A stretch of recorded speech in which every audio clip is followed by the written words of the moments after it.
Why has it all got to be so terribly loud? I don't know, man. They're just freaking out when we play. The whole thing is all for the music. Besides that, it's great house cleaning music. Oh, thank you very much.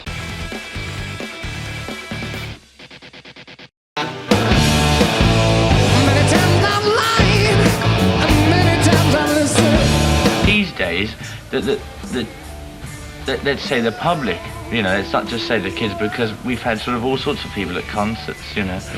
I think that they're coming to listen to what you're playing and not just to look at you and see what you are. To get around, the Zeppelin uses a chartered 707, the kind of plane President Nixon uses. The boys in the Zeppelin have been flying high for a few years now, and they feel their lifestyle is only befitting their station. I'm a bit upset that there's not a pool table on board. Apart from that, I think this is about the best way to travel.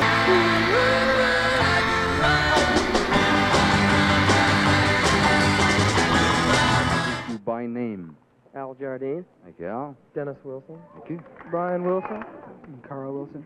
Mike Love. Now, I think, what happened? There you are. You know, it's an amazing thing because you have hit after hit. Who determines, Brian, what will be done next? Well, I guess I do. I don't know. I write the songs and produce them, so I have a lot to say about it. I love music, and I get very inspired, just generally creative anyway. Right. You know, and I understand. do it all the time.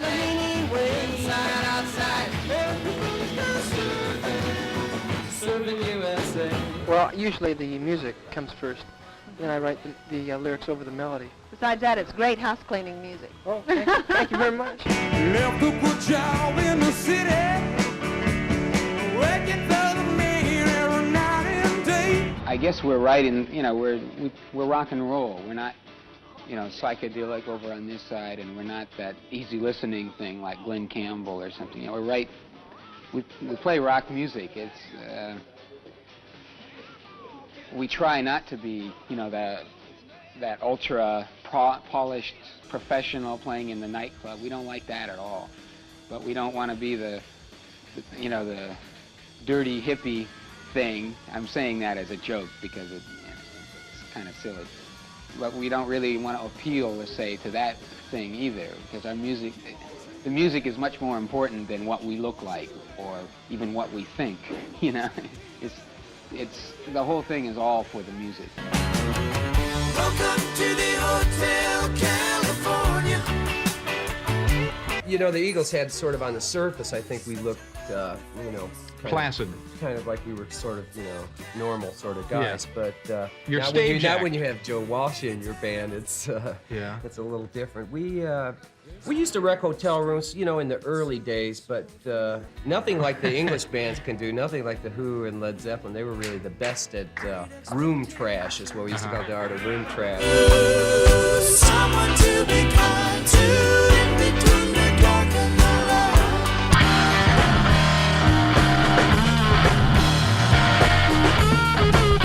As far as the different concert audiences that you're playing to, do they react differently to the Jimi Hendrix experience?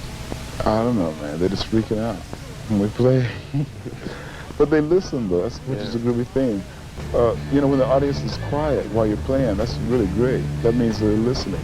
It's like around Canada, it's listening, you know. There's a few little piggies in the back row, you know, squealing here and there once in a while, but I don't think about those things. I think about, you know, that feeling that is there. It makes it's like all the spirits like collect for an hour and a half or so.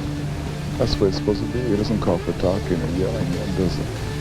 I should have put you in when I'm back down to Mexico.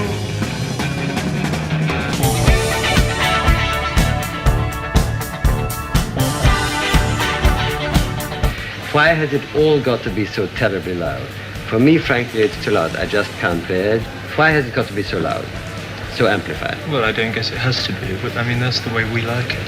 And we didn't grow up with a string quartet, and I guess that could be one of the reasons why it is loud. And it doesn't sound terribly loud to us. When I was a child, I caught a fleeting glimpse.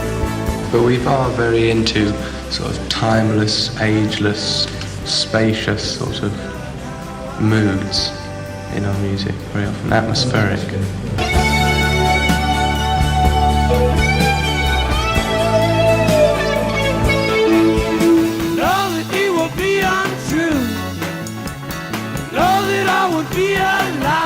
Bobby. Thank you. John. Thank you, John. My name is Jim Morrison. Jim, thank you. Ray Manzarek. Ray, let me start with you in a question, if I may. How do you characterize your music? Does it have a name? Well, it's impossible, really, to put a label on it because of where we are in the music. Being on the inside, you're only of the music, and all categories have to come from the outside. So someone else is going to have to say what our music is rather than us, because we are our music. Too much in it at the moment. Now, a lot of people seem to think you're from San Francisco. Is that true? No, actually, we got together in L.A., but we play in San Francisco a lot. That's the explanation of why you have that association. Why is so much happening in San Francisco? You figured it out yet? The West is the best. All right, fair enough. Well, I'm talking about the midnight band. Everybody got to go. Because the Beatles are loved by pretty well everybody, from the mums down to the teenagers. But it seems to me that you're either loved or hated. Why is this? Well, I don't know, first of all, whether it's true or not. It's true to a certain extent, but looking at some of the audiences we've been having when we've been playing holiday towns, sort of all mums and dads and their little children, you know. But I mean, when it does happen, it's rather loved or hated, you know, the kids hate it, the kids love us and the parents hate us. But you know, it's not really like that at all. It's not that strong really at all. We're not hated by all that many people, I'm sure, really.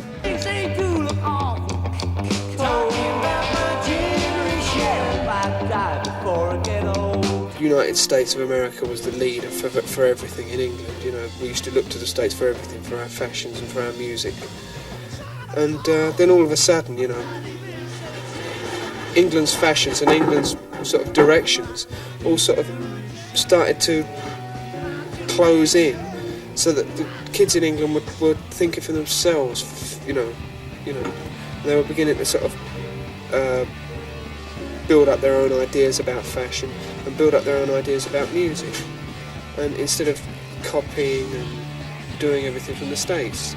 And the first thing that really figured, I think, was the Beatles' influence, you know, which I remember was a big lift in this country. And the Beatles arrived, you know, with their sound and their image and everything.